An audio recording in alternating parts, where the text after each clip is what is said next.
Some wounds leave no visible scars. There are no casts for broken trust, no bandages for a heart betrayed, no crutches for a soul weighed down by abandonment, by shame, by fear learned too early and carried too long.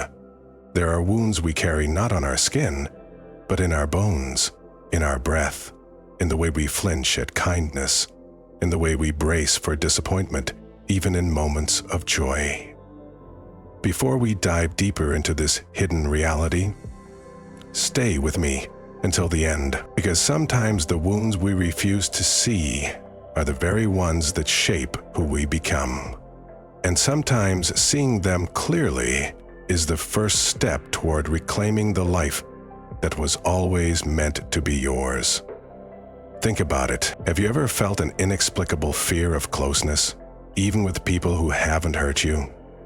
Have you sabotaged something good, not because you wanted to lose it, but because a part of you believed you didn't deserve it? Have you ever reacted to a small setback with overwhelming despair, as if an old echo of pain was screaming through a new doorway? These are not overreactions. They are echoes. They are the footprints of invisible wounds, shaping your thoughts, your choices, your dreams, even your sense of who you are. But because they leave no physical evidence, the world often says, just get over it. It wasn't that bad. You're too sensitive. And so we bury these wounds deeper. We wrap them in silence. We call them personality traits, bad luck, or just how I am. We forget that underneath so many of our struggles lies an old story we were forced to carry before we even knew we had a choice. But what if the struggles you're facing aren't because you're broken, but because you're carrying wounds you were never allowed to acknowledge? What if healing isn't about becoming someone new, but about remembering who you were before the world wounded you into forgetting? If you feel a quiet ache stirring inside you already, if some part of you knows there are invisible threads pulling on your present, consider subscribing. Here, we don't minimize pain. We honor the work of facing it, and finally, freeing ourselves from it. The real question isn't, why can't I just move on? The real question is, what old wound is still shaping the way I move through the world today? And what would happen if, instead of hiding it, you finally turned toward it and listened? Because the things we bury don't disappear, they grow roots. And the only way to heal what's hidden is to first dare to see it. From the moment we enter this world, we begin learning one essential truth. Pain must be hidden. Not because we are weak, but because the world fears vulnerability. In families, in schools, in communities, the unspoken rule echoes louder than any words. Don't make it uncomfortable. Don't make it messy. Don't show what's too raw, too painful, too real. And so we learn early to downplay our sadness, to laugh when we feel abandoned, to stay silent when we're hurt. This is how invisible wounds are born. Not only from the original hurt itself, but from the demand to pretend it never happened. In psychological terms, this process is known as emotional invalidation. Children and adults whose emotions are dismissed, ignored, or punished learn to distrust their own internal experiences. They bury their grief, anger, fear. Not because these emotions disappear, but because survival demands they be hidden. And what we cannot express, we internalize. Pain that cannot be spoken becomes identity. Wounds that cannot be acknowledged become the silent architects of our behaviors. Carl Jung spoke of the shadow, the parts of ourselves we are taught to reject, fear, or deny. The unhealed wound lives in the shadow. It hides, but it does not sleep. It influences how we see others, how we love, how we dream, how we define what is possible. In philosophy, Søren Kierkegaard wrote about despair, not as a feeling, but as a condition of self-alienation. When we are cut off from parts of our experience, when we are forced to deny our own pain, we live in a state of quiet despair. We become strangers to ourselves. We chase achievements, relationships, and distractions. But nothing truly fills the space where our true self was exiled. And society encourages this exile, because a wounded person, unaware of their own pain, is easier to mold. You will buy more to fill the emptiness. You will strive harder to gain external validation. You will cling to systems that promise safety in exchange for your silence. In this way, the world profits from your hidden wounds. Your pain becomes part of the machine, fueling industries, politics, and cultural myths that tell you you're not enough, but maybe you will be if you work harder, buy more, conform better. But no external achievement can heal an internal exile. No amount of applause can touch a wound that has been buried in shame. Healing requires something much more difficult and much more powerful. Turning inward, facing what was hidden, bringing light into the places you were taught to fear. Neurologically, unprocessed emotional trauma leaves literal imprints in the brain's wiring. Research on trauma shows that when painful experiences are unacknowledged, the amygdala, the brain's fear center, becomes hyperactive, while the hippocampus, the center for narrative memory and emotional regulation, shrinks. In simple terms, what you don't process owns you. What you don't feel distorts how you experience reality. But the good news is, just as profound, what you dare to face, you begin to free. What you turn toward with compassion can finally release its grip on your mind, your body, your life. If you feel a tremor of recognition as you hear these words, if you suspect that some of your fears, doubts, or patterns might be old wounds speaking through new moments, stay with us. Here, we don't judge the wound. We honor the bravery it takes to see it and heal it. Before we move forward, ask yourself, what parts of my story have I been too afraid to look at? And what new life might begin if I finally dared to see? Invisible wounds don't simply fade with time. They embed themselves into the very architecture of your being, quietly influencing your beliefs, your habits, your sense of what's possible. They don't announce themselves dramatically. They whisper in the small choices you make, in the dreams you quietly abandon, in the love you hesitate to fully accept. At first, they are easy to dismiss. You tell yourself, I'm just being careful. I'm just realistic. I just don't like getting too close. But beneath these explanations often lies a deeper, quieter truth. You are protecting an old wound. Not because you are weak, because at some point it was safer to close the door than to risk reopening the pain. Over time, these invisible wounds create internal maps. You avoid opportunities because somewhere long ago, trying led to hurt. You push people away because once loving too openly left you shattered. You distrust happiness because deep down, you expect it to be taken away. You may call it just who I am.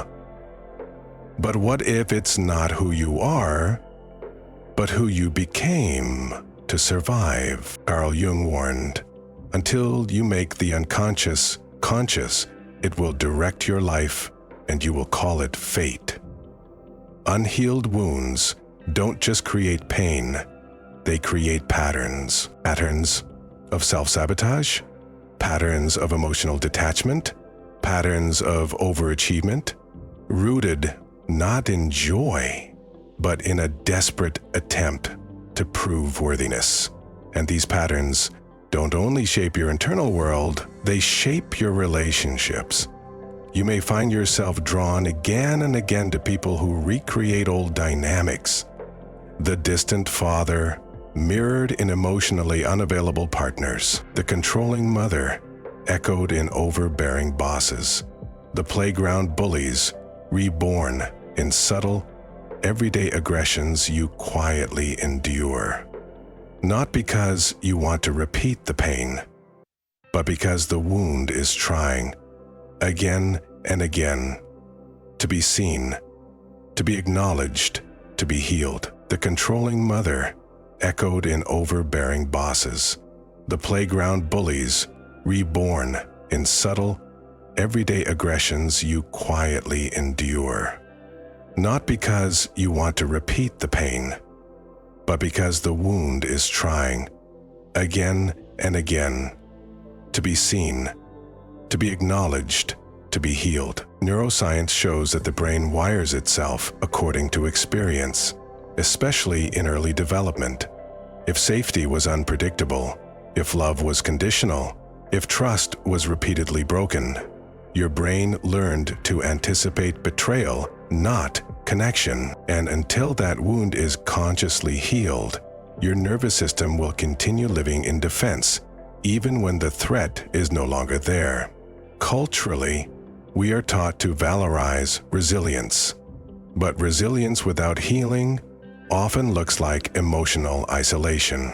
You survive, but you stop thriving. You achieve, but you stop feeling alive. You move forward, but a part of you remains frozen at the point of wounding. Philosopher Jean-Paul Sartre spoke of authentic existence, the idea that true freedom requires confronting uncomfortable truths about ourselves and the world. Invisible wounds prevent authentic existence, because as long as old pain remains unexamined, your choices aren't truly free. They are reactions, not creations. Defenses, not expressions of your real desires. But here is the hidden grace. Your wounds are not just sites of pain. They are doorways to profound transformation. Each invisible scar holds a story, not just of what broke you, but of what you survived. And if you dare to turn toward them, they can become the place where you rediscover your power. If you feel the quiet weight of old wounds inside you, if you sense that some parts of your life have been built more from fear than from freedom, you are not alone, and you are not broken. You are carrying chapters that were never fully read, never fully grieved, never fully honored. Here, we believe that true healing doesn't mean erasing the past. It means reclaiming it. It means seeing it clearly and choosing consciously what parts of it you will continue to carry into your future. Before we move forward, sit with this. What patterns in my life feel like echoes of an old pain I never fully healed? And what new story might I write if I dared to heal at the root, not just at the surface? Healing begins with a single, radical act: refusing to abandon yourself. You were wounded because at some point, someone else failed to meet you with the care, the safety, the love you needed. But today, your healing doesn't depend on them. It depends on you. It depends on your willingness to finally give yourself the presence, the attention, the truth that was once denied. The rebellion is not loud, it's not dramatic, it's quietly fierce. It is choosing, moment by moment, to turn toward the places inside you that were taught to stay hidden. It is deciding, I will no longer shame the parts of me that hurt. I will no longer pretend I am untouched by what shaped me. I will listen. I will tend. I will reclaim myself. Carl Jung wrote, "One does not become enlightened by imagining figures of light. but by making the darkness conscious. The work is not in denying your invisible wounds. It is in naming them, witnessing them, and slowly, tenderly integrating them back into your living wholeness. The practical acts of emotional rebellion acknowledge the wound without judgment. Instead of minimizing your experiences, dare to say, "That hurt me. That was real. That mattered." Naming is the beginning of freeing. Meet your younger self with compassion, but you, the parts of you that sabotage, that fear, that retreat, they are not broken. They are younger versions of you, still carrying burdens they were too small to hold. Visualize them, speak gently to them, tell them what no one told you when you needed it most. Challenge the old narratives, the belief that I am not enough. Where did it come from? The belief that love is unsafe. Who taught you that? Identify the stories you inherited and begin the slow, deliberate process of rewriting them. Allow yourself to grieve. Healing isn't just about moving forward. It's about mourning what was lost, the safety you deserved, the childhood you needed, the trust that was broken. Grief is not regression, it's reclamation. Create spaces for new experiences. Surround yourself with people, practices, and environments that nourish, not diminish, your wholeness. You are allowed to seek softness, safety, depth, even if the past taught you to expect the opposite. Historical examples of inner rebellion: Nelson Mandela, who, after decades of imprisonment, chose forgiveness, not to excuse the past, but to free himself from it. Maya Angelou, who turned the pain of childhood trauma into poetry that spoke healing into the world. Viktor Frankl, who, even in the darkest of human suffering, found a way to reclaim meaning and dignity. They did not erase their wounds. They built meaning from them. And you can too. You are not here to endlessly replay the echoes of your pain. You are here to transform them, to weave them into a life that is richer, deeper, more awake than the world ever expected you to be. If you feel even the faintest flicker of courage stirring inside you, the tiniest voice whispering, "Maybe it's time to come home to myself," trust it. It's not weakness. It's not foolishness. It's your true self, the part of you that always knew you were meant for more than survival. If you feel ready to begin this rebellion, not against others, but for yourself, consider subscribing. Here, healing isn't just a dream. It's a living, breathing, daily revolution. And your story, your courage, your scars, they belong here. Before we move to the final truth, ask yourself, what would it feel like to stop running from my pain and instead to let it lead me home? There is a moment in every healing journey that feels both terrifying and liberating. The realization that your wounds do not define you, but how you choose to meet them does. The scars you carry are real. The pain you endured was real. But you are not a broken thing. You are a living story, still being written. And you get to choose the next chapter. The ultimate truth is this: your invisible wounds are not evidence that you are damaged beyond repair. They are evidence that you survived what others might never have endured. They are not shameful. They are sacred. They hold within them the map of everything you had to navigate, without enough love, without enough guidance, without enough safety, and still, you are here. Still. You are reaching for more. Viktor Frankl, a man who endured horrors unimaginable to most, once wrote, When we are no longer able to change a situation, we are challenged to change ourselves. You cannot rewrite the past, but you can reclaim your relationship with it. You can choose to see your wounds not as life sentences, but as initiation rites into deeper wisdom, deeper compassion, deeper strength. Practical truth.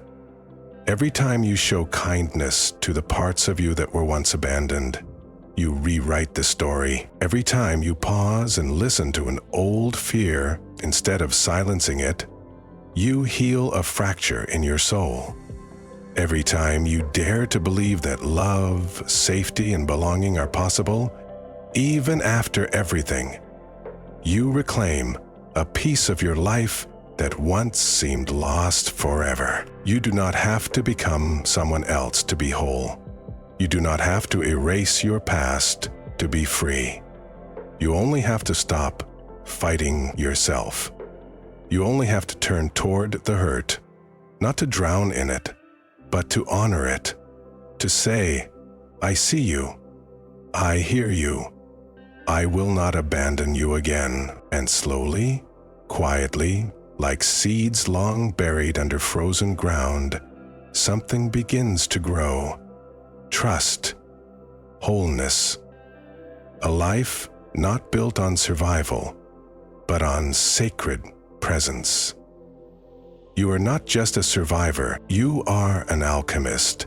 You are taking everything that tried to silence you, everything that tried to break you, everything that told you you are too much or not enough, and you are transforming it into strength, wisdom, tenderness, fire. If this journey resonated with you, if you feel a flicker of hope or a surge of recognition, I invite you to share your reflections in the comments. Your voice matters.